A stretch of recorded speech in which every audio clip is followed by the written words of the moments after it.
தீபாவளியை முன்னிட்டு மக்கள் சொந்த ஊர் செல்வதற்காக 20,378 சிறப்பு பேருந்துகள் இயக்கப்படும் என போக்குவரத்துத்துறை அமைச்சர் சிவசங்கர் அறிவித்துள்ளார்.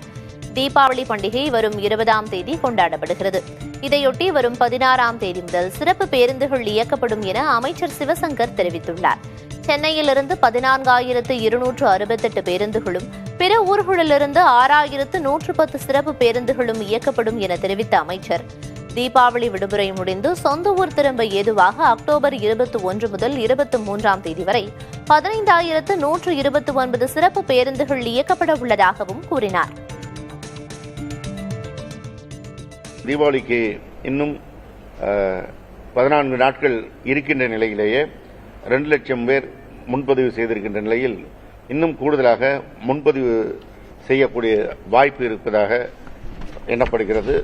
அதற்கேற்ப பேருந்து தேவை என்றால் கூடுதலாகவும் இயக்கப்படும். சிறப்பு ரயில்களை இயக்குவதற்கு நம்முடைய தமிழ்நாடு அரசு போக்குவரத்துறை சார்பாக ரயில்வே துறைக்கு கடிதம் அனுப்பப்பட்டிருக்கிறது. அவர்களும் அது குறித்த நடவடிக்கை எடுக்க இருக்கிறார்கள். எனவே அதன் மூலமாகவும் போக்குவரத்து நெரிசல் தவிர்க்கப்படும்.